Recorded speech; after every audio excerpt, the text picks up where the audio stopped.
del Poder Ejecutivo justamente suspendió la aplicación del decreto reglamentario de la Ley de Servicios de Comunicación Audiovisual, más conocida como Ley de Medios. Senado aprobó la nueva Ley de Medios de forma grave y urgente. La única explicación que le veo a todo esto es que se vienen los tiempos electorales. Esa sensación en el aire de que la coalición no va a volver a gobernar se ve que está apurando el periodo de los mandados. El texto crea nuevas reglas de juego para obtener licencias de radio y televisión y además consagra la habilitación a los cable operadores para ofrecer servicios de acceso a Internet. La aprobación de una ley de medios que ha sido calificada como extranjerizante, concentradora, privatizadora y violatoria de la libertad de expresión mantiene a la sociedad uruguaya en alerta. Concentrarnos en que esto favorece a unos pocos es no entender y no tener una mirada país. En el centro, en el protagonismo de la historia, quedan favorecidos los grandes medios de comunicación, que son los que concentran absolutamente todo. No es lo mismo que seamos todos dueños de la pelota y compartimos la pelota para jugar todo, que, bueno, yo soy la única dueña, elijo quién juega. En un decreto firmado este martes y que se dio a conocer en las últimas horas, la nueva administración plantea que se ha constatado que la referida norma tendría disposiciones que no respetan el marco normativo vigente.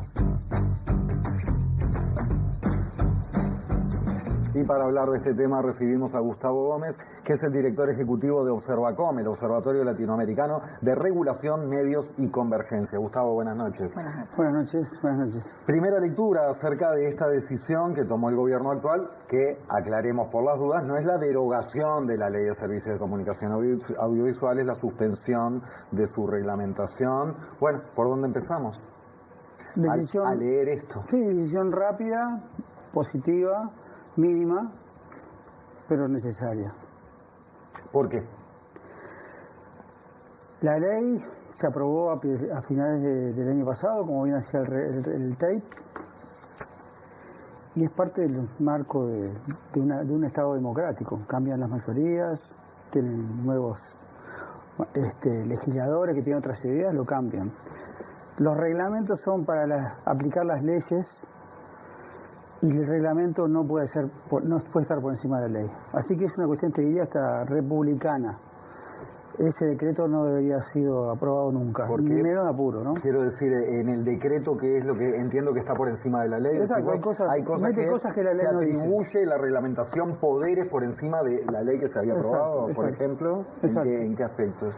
Y, por ejemplo, establecer para la ORSEC decisiones de ampliar las zonas de servicio que una empresa que ganó un concurso puede obtener de manera discrecional por fuera del concurso, con lo cual genera decisiones discrecionales de ampliar o de reducir el servicio que ofrece un canal de televisión, por ejemplo. Establece la ley que si alguien transmite... ¿La ley o la reglamentación? La ley dice, si alguien transmitiera sin autorización, sí, producto de una transferencia velada, ¿no? Tema que hemos conversado muchas veces por acá, para concentrar medios. Si alguien lo transmite... ¿Un testaferrismo estás hablando? Testaferro, la ley dice que eso es pasible de revocación. Autorización sin... transmisión sin autorización es revocación. El reglamento le da una vueltita y le dice, te doy tiempo para que regularicemos la situación y vaya a nombre del nuevo titular. Es decir, son cambios importantes en las reglas de juego de un gobierno que tuvo mayoría en el Parlamento y que mete por el costado cosas que podría haber metido en la ley, pero no lo hizo. Y en relación a la concentración, ¿qué decía esto que firmó el expresidente Luis Lacalle Pou? ¿Del reglamento? Ahí lo llamativo es las ausencias, no lo que va por encima de la ley, sino que se les olvidó poner, por ejemplo, el tema de los grupos económicos.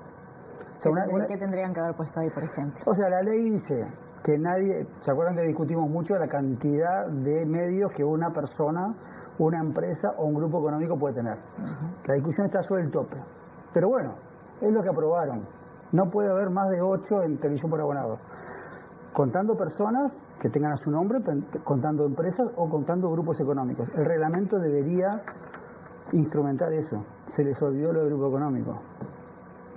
Con lo cual las cuentas son muy distintas, porque el grupo económico puede ser dueño de medios que estén a nombres distintos. Entonces las personas no acumulan tantos medios como la ley establece. Por el reglamento podrían acumular todavía más que lo que la ley establece. Sigue abriendo otras libertades, Sí, eso justo se les olvidó esa parte. Y lo hemos hablado, pero para recordar un poco, ¿qué consecuencias tiene una mayor concentración de medios para un país, para la democracia de un país? Aparte del ejemplo de la pelota futbolístico, hizo Leimoní en el tape, de Sutel, claramente, si una sola persona tiene la capacidad de decir cuáles son los temas de debate público en un país, eso es un desastre. Si necesitamos tener, como parte de nuestro derecho a la libertad de expresión, a la información, una diversidad de fuentes de opiniones. El que una persona tenga la capacidad de tener todo, que sería un monopolio, le da las máximas capacidades de expresión de esa persona, pero no al resto. Al tener más concentración, hay menos gente que puede expresarse y sobre todo la sociedad tiene menos posibilidades de informarse. Antes de seguirnos metiendo con este tema, ¿cómo estamos al día de hoy? ¿Cuál es el mapa de hoy en Uruguay? A grandes rasgos, al menos. Yo diría que en el mapa tenemos, dependiendo del sector, en la prensa siempre ha sido más diverso. Habría que mirar todo el país, además, a nivel de departamentos hay medios importantes que no aparecen, pero que son importantes como lectoría de la gente de ese departamento. En radios lo que ha habido es, siguiendo lo de la televisión, una concentración en 3 grupos económicos. En radio hay 3 grupos económicos, en televisión abierta hay 3 grupos económicos, en televisión para abonado ahí aparecieron 2 competidores fuertes extranjeros, como son Clarín y DirecTV. En telecomunicaciones tenemos 3, o sea, es un sistema de medios y de comunicaciones 3 es poco. Muy concentrado. 3 es poco, entonces. Sí, 3 es poco. Me quedo con lo de la revocación de esta regulación. Si no, entonces, si bien entiendo, si no hubiesen existido contradicciones entre la reglamentación del Poder Ejecutivo y la ley, el gobierno actual no lo podía revocar o no lo iba a revocar. No estoy pidiéndote que hables por el gobierno, pero quiero decir, el disparador es la contradicción entre la reglamentación y la ley. Claro, así como estamos en democracia para cambiar leyes, cuando cambia el gobierno puede cambiar, derogar o modificar total o parcialmente un decreto aprobado por el gobierno anterior. Así que en principio, legalmente, aunque tenemos esa ley, lo podía hacer. Pero además, en este caso, existen flagrantes violaciones al Estado de Derecho porque es una ley que, según el propio considerando del decreto que suspende su aplicación, excede el marco legal. Yo lo comparto, creo que eso está bien, y lo que dice es, no lo derogué todavía, lo voy a analizar para ver si lo que digo se confirma. Con lo cual, lo que se plantea es un escenario de nuevo reglamento, creo yo. Por eso es que lo suspendió, digamos. Vamos un par de años atrás en la discusión para refrescar que la calle Pou vetó el polémico artículo 72, aquel referente, el que había introducido Cabildo Abierto, que hablaba de exigir imparcialidad en los programas periodísticos. Había recibido esto una andanada de críticas por parte de organismos internacionales y otras voces, ¿no? Por supuesto. Bien, eso es mal, sino que no tenían correlato presupuestal, por ejemplo. O sea, crear cargos está mal, pero además no había ningún presupuesto con el cual se pagaran esos cargos. Con lo cual recién ahora, con las nuevas autoridades, algunos de esos cargos se cubrieron. Gustavo, mencionabas el tema del otorgamiento de concesiones, ¿no? Ahí podemos hablar de radio y televisión, por ejemplo. También, ¿qué pasó con eso? ¿Con él? Con el tema del otorgamiento de las concesiones, algo que vos mencionabas no se debería hacer al fin de un mandato, por ejemplo. Bueno, eso desde hace ya mucho tiempo está establecido en nuestra legislación, lo que es una especie de veda electoral. No se pueden dar concesiones de radio y televisión en periodos de 1 año antes de las elecciones y 6 meses después. Eso la ley hoy lo está manteniendo y yo creo que está bien. Lo que hizo el gobierno pasado es empezar a generar llamados, o sea, no terminó decidiendo nada, pero generó llamados y concursos que de alguna manera violentan ese principio general, porque está bien. ¿Llamados y concursos de qué eran? De radio comercial, por ejemplo. Chicos, nada sustancial, no es una cosa, un canal de televisión en Montevideo. Pero digamos, si bien formalmente se escapa a eso, porque no hay una autorización final, si vos haces el concurso, generás expectativas, te presentás, alguien dice, ganaste vos, no te puedo dar el papel, pero ganaste vos, al próximo gobierno eso lo condiciona, y finalmente se está usando ese mecanismo de otorgamiento como puede ser usado como un tema de castigo o de premio. O premio, claro. Hablando de esto, de otorgar frecuencias, recordemos que en la ley de los anteriores periodos del Frente Amplio, en la 19.307, era una pata muy importante la participación ciudadana. En varias áreas, ¿no? Pero una era en la de otorgamiento de frecuencias. ¿Qué pasa con eso? ¿Qué pasó con eso? ¿Cómo ves esa cuestión? Porque es claro que durante el periodo pasado, el presidido por Lacalle Pou, la participación ciudadana y de la sociedad organizada en un montón de ámbitos y temas fue echada para el costado. Pero ¿en qué estamos hoy y qué se puede esperar? La ley aprobada al final del periodo pasado borró todo lo que es participación ciudadana. Organismos de control, como decías tú, del proceso de otorgamiento de concesiones, organismos de control de los medios públicos, organismos honorarios, asesores, pero que controlan, alimentan, asesoran, pero controlan a los medios públicos. Todo eso fue borrado. De protección de las infancias.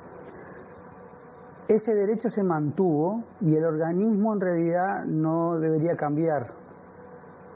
Esas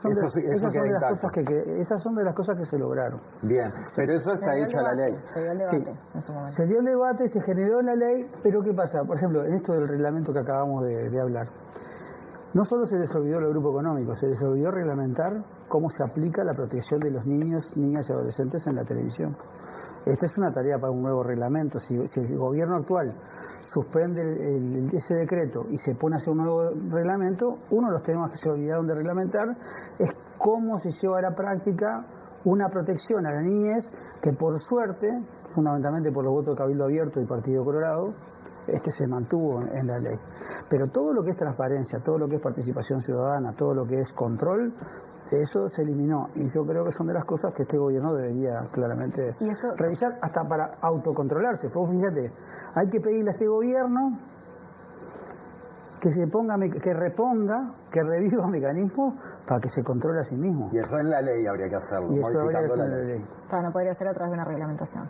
No, o sea, podés generar espacios de consulta informales, pero no te obliga a nadie, con lo cual yo creo que habría que tenerlo de nuevo en la ley. Es decir, ¿qué cosas tenés que consultar? ¿Qué cosas tenés que hacer públicas? Si hay un proceso de otorgamiento de concesiones o de transferencia, ¿por qué no puede haber consulta pública como fue eliminado? Debería haber. O sea, creo que sería una buena señal de transparencia y de apuesta a la participación ciudadana que este gobierno por lo menos reviviera esos artículos que aseguran esa participación.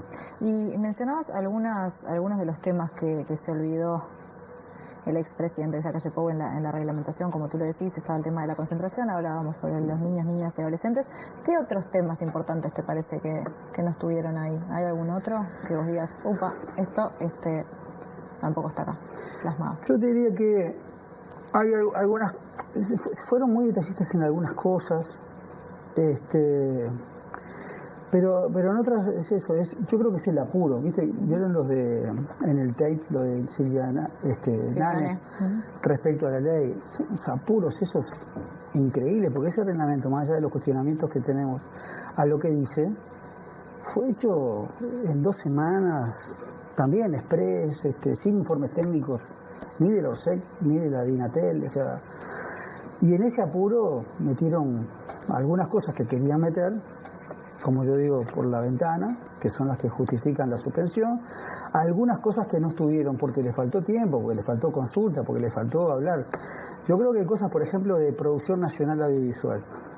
Ese es un tema que al final quedó algo muy muy atado ahí, pero por ejemplo, para que lo recuerden, todas las canales de televisión deberían tener al menos un 60% de producción nacional uruguaya. Perfecto, eso quedó en la ley. En el reglamento, ¿qué es producción? O sea, ¿qué es producción? ¿Qué es coproducción? O sea, reglas claras, indicadores claros de saber si es o no, para que alguien luego, que en este caso es la ORSEC, decida interpretar si se cumplió con el 60% o no. O sea, es una cuestión de seguridad jurídica para los propios canales de televisión, saber hasta dónde me cuentan qué producción como nacional. entre otras cosas que en el apuro se les olvidó. Yo creo que ahora hay una oportunidad interesante, porque la suspensión implica un análisis. Yo creo que debe haber una voluntad de avanzar en el cortísimo plazo con un nuevo reglamento. Creo que es un buen momento para derogar lo que pusieron de más y sobre todo darse tiempo para poner lo que está faltando. Todo eso a cuenta de una discusión de la legislación. Estamos hablando de una especie de reducción del daño o de, las cosas buenas que quedaron en la ley, hagámoslas, ¿no? Como esto de niñez, hagámoslas que sean más efectivas. Pensando en esto que decías del apuro, ¿no? ¿Qué evaluación haces sobre el hecho de que se haya tratado en el Parlamento justamente como grave y urgente? ¿Eso también tiene como consecuencia de que se haya discutido menos? ¿Que se hayan puesto menos sobre el...? Bueno, en términos generales es un proyecto que se discutió que entró como tema. La verdad que entre las 3 primeras prioridades del gobierno de la calle Pou, la LUC, presupuesto y la ley de medios. Yo no sé si habrá sido en abril del 2020 que estaba ese proyecto arriba de la mesa. Pero claro, ellos tuvieron muchos problemas en la coalición para llegar a acuerdo. Hablamos, por ejemplo, de lo de Manín. Entonces, si vos decís, no se discutió, tuvieron 5 años discutiendo, sí es cierto en términos generales, pero para lograr acuerdo, la última versión no la discutió casi nadie. El apuro es express. Es que hubo cambios sustanciales en la legislación a último momento que ni siquiera pasaron por una comisión del Senado, mucho menos audiencias que la sociedad civil pudiera participar, ni siquiera comisión del Senado, fue directo al plenario. ¿Tenés alguna información de por dónde pasó esa redacción? Quiero decir, de la última etapa. De esta última rápida. Y sí, fue, ellos se les terminaba el tiempo, es objetivo, no hay una adjetivación, estamos hablando de agosto, estamos hablando de las elecciones y que necesitaban cerrar eso. Ponerle de la mejor manera posible, es un proyecto prioritario para nosotros que nos llevó tanto tiempo, quiero cerrarlo antes. Si es mandado o no mandado, todo eso los actores políticos dirán, pero está claro que había un apuro por cerrarlo. Y ahí en el Senado se terminó de atar. Graciela Bianchi, con Álvaro Delgado, y a eso negociaron con Cabildo Abierto. Ahí apareció el 72. En ese apuro por sacarlo, de cualquier manera, y ante las críticas de algunas cosas que Cabildo Abierto no llevaba, le permitieron meter el 72. El 72 después nadie quiso ser padre de la criatura, ¿no? Pero todos los legisladores de la coalición levantaban los brazos para votar, no fue solo Cabildo Abierto. Y vos que venís siguiendo el tema desde hace muchos años, desde antes del proyecto de ley del Frente en su momento, ¿puede haber una política de Estado sobre esto? Porque viste que da la sensación que gobierna uno, mueve para acá, gobierna el otro, mueve para allá, y es un tira y afloje donde pareciera muy difícil la convergencia en algunos acuerdos generales sensibles como el otorgamiento de frecuencias, la participación ciudadana, etcétera. ¿Vislumbrás que se puedan sentar los actores políticos y decir, bueno, suspendimos la reglamentación, vamos a hacer una ley nueva, prolija, y que estemos más o menos todos de acuerdo, todos cedemos un poco, pero tener una política de Estado en medio? O sea, que sea necesario, sí, posible, difícil, pero habría que intentarlo. Por ejemplo, mirá, ¿cuál es el escenario que yo veo como para tirar algo hacia adelante? Ya no tanto para atrás. En el cortísimo plazo, un nuevo reglamento. Estamos hablando primer semestre o capaz que 1 mes, 2 meses. En el corto plazo, segundo semestre de este año, hay una ley de presupuestos que tiene plazos definidos. Podría ser que desde el gobierno se intentara hacer algunos cambios a la ley de medios aprobada por la coalición multicolor, por lo menos para arrimar a lo que se desearía, quitar los aspectos más negativos, es decir... De esas cuestiones pluritemáticas que van siempre en una ley de presupuesto. Claro, ese me parece un escenario abierto, porque hoy revisar, derogar la ley de medios no solamente no es posible, mirado como en conjunto, ¿no?, por las mayorías parlamentarias en diputados, sino que no parece ser la prioridad del gobierno eso. Pero en el segundo semestre, una discusión en el presupuesto de algunos artículos, me parece que sí. Siendo lo tuyo, seguro que hay que abrir un nuevo debate, ¿no? Esto, ley de medios, o sea, nos quedamos entrampados. Hay un montón de cosas todavía para hacer. Yo, por ejemplo, te diría que tenemos la oportunidad de buscar acuerdos respecto a otros desafíos que tenemos, que son con las grandes plataformas de Internet. Con la Facebook, con las X, con la Google. Yo creo que si hay que hacer un intento por encontrar políticas de Estado, es a desafíos que incluso ya no son nacionales, ¿no?, que tienen que ver con la soberanía del país. Me da la impresión que eso es una oportunidad, porque el contendiente incluso está aliado con Trump. No digo para salir a que Uruguay salga a enfrentar a Estados Unidos, menos en este momento, por favor, pero sí me parece que hay tal preocupación, incluso de los dueños de los medios, respecto a las plataformas digitales, no solo la sociedad civil, e incluso los gobiernos, que me parece que elevando un poco las miras y mirando el ecosistema informacional en conjunto, además de los medios tradicionales, me parece que permite encontrar podemos tratar de encontrar con otro éxito alguna política de Estado. Gustavo, me quedé pensando una última, capaz que salga un poquito de esto, pero cuando vos hablas de los grupos económicos, ¿no? Que cada vez concentran más medios en nuestro país, obviamente hay mucho dinero por detrás, pero las ondas de televisión en Uruguay son del Estado, ¿no? Son de todos nosotros, las administra el Estado. ¿Y cuánto cobra? ¿Cómo funciona eso? Ahora nada. ¿Pero por qué? Porque el gobierno anterior impulsó una ley que eliminó cualquier tipo de pago por el uso de las ondas del Estado. ¿Y eso consideras que tendría que ser así? ¿O no, claro que no. ¿Podría el Estado justamente buscar ahí también una No, claro que no. La pregunta es totalmente pertinente. Y en todo el mundo, las empresas que usan un recurso público de todos nosotros, que administra el Estado, como la frecuencia radioeléctrica, paga algo.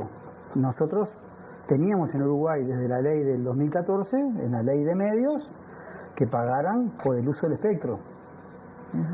Esta ley aprobada derogó todo eso. ¿Y eso se puede volver a implementar? Bueno, sí. Con una nueva ley, no con la reglamentación. Con una nueva ley. Con el agregado, que no quiero escaparme, es que a pesar de que teníamos una ley que durante 5 años estuvo vigente, no es culpa de esta coalición que no les cobramos un peso a ningún medio grande. Porque ese uso de espectro se paga por la ley de medios, se pagaba los medios grandes. Las radios del interior no pagaban nada, por ejemplo. Pero durante los 5 años del último gobierno de Tabaré, obviamente durante los 5 años del gobierno de la calle Pou, teniendo una ley vigente para cobrarles algo, nunca se les cobró. Eso es parte de la realidad. Vos me preguntás, ¿no deberían pagar algo? Y sí, estás haciendo lucro con algo que es de todos nosotros, algo razonable, democrático, equilibrado, en función de tu facturación. Los chicos que no paguen nada, los grandes que paguen mucho, ¿no? Cosas normales. Ya no existe esa obligación. Así que si alguien quisiera ponerla, una obligación que era para crear un fondo de producción audiovisual. Sí, te iba a decir eso, destinado a la propia producción. No era para rentas generales, era para los propios medios. No se pudo aplicar y ahora ya la quitaron. Es un tema para poner arriba de la mesa, sí. Muy bien, lo seguiremos entonces. Gustavo Gómez, muchísimas gracias.